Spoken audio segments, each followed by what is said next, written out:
ซื้อไปใส่ดิไปหาน้องพรเอาไปหาน้องน้ำเลยได้บักอันนี้คอยจะไปหาน้องพรน้องดำคอยน้องพรน้องดำโอ้ยไม่โอ้บักอันนี้เดี๋ยวยังกระตื่นเบิดโอ้เขาเอาว่าตีเวทนี่ต่อแล้วตื่นหมดเลยมึงเล่าเลยเขาบอกคุณเคยเลยตะกายบักอันเฮ้ยโอ้ยเฮ้ยว่าแล้วบอกที่บ้านว่าแล้วบอกที่บ้านบักอันนี้เวทนี่เขาว่าที่บ้านเลยสิบ้าโอ้ยเงินเฮียเวทบัตรเฮียเยอะปันนี่บักอันนี้แล้วก็เขาเวทดีตาลูกป่ะนี่บัตรเดียวจะว่าเงินเลยมึงกี่จะว่าบัตรตายว่าบูบัตรไม้ได้เวทตายเขาไม่เวทสิเขาไม่ปากไว้มึงใช้เงินจับมาแก้มึงไว้มึงโอ้จะคันเวทบัตรนี่บุคุจักดิอันบอกนี่ตัวเรานี่บอกอันบอกตะกายบักอันนี้มีครับเลย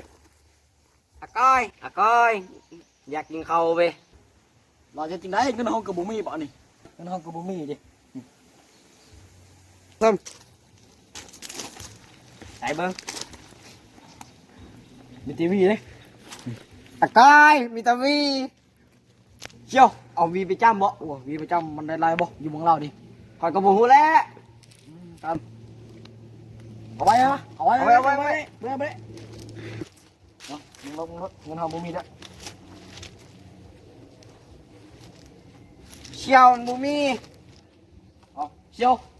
เจ้ามียังโมนี่ตัวอยู่นี่ไอ้กับบุมี่แล้วโอ้เงินกับบุมี่จ้าเราบ้านนี่สิกินข้าวตรงไหนบ้านนี่อันนี้มียังนี่มองบ่ไม่แล้วเขาเอาในนาฬิกาอยู่เวียดนี่เจ้าเอาไปจำบ่เอาไปบ่เอาไปจำอยู่ได้กินข้าวเลยเอาไปจำเนาะอากายใครชีมันจะได้ลายบ่ได้ก็ไปแล้วนะให้เขาไปกินข้าวเลยเอาไปจำก่อนไปมึงจับยังได้เลยเอามุงไปจำเลยได้เลยมีครับอยากให้เจ้าอยากเขาเลยเอามุงไปจำรถมันจะได้ลายบ่แต่บ่ลายก็เอานะเจ้าคอยดิเดือนลายเติมไปบุ้งเราบุ้งเลยคอยกันเลยกินข้าวแล้วเนี่ยมุงนี้พอจะได้บ่เนี่ยอันนี้พอจะได้บ่เขาอยากกินข้าวใส่ลองเปิดมาเบิ่งดูอันนี้เฮียอันนี้ของแท้ได้เฮียของแท้ได้เขาได้ก็เอาในจังหวะนี้เขาอยากกินข้าวอากอยเขาได้กินข้าวแล้วกันบัดนี่ดีใจได้กูไปเลยนี่ให้พันหนึ่งก็เอาของแท้ได้นี่นะพวกข้านี่ต้องเป็นสงสัยเป็นพี่บ้าแล้วมั้งให้พันหนึ่งก็เอาเฮียเอ้ยน่าจะเป็นพี่บ้าแล้วไปต้นน่ะได้แล้วของฟรี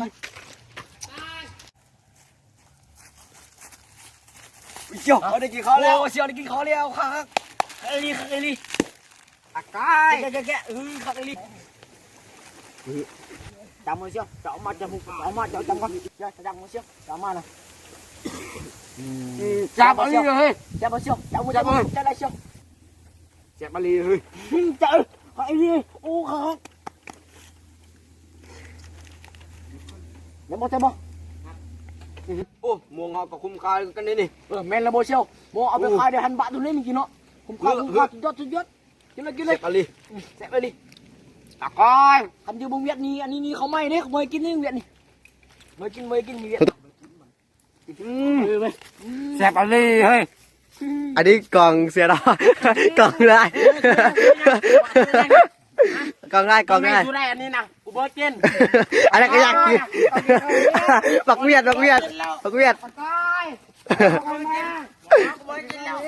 โอเคจบ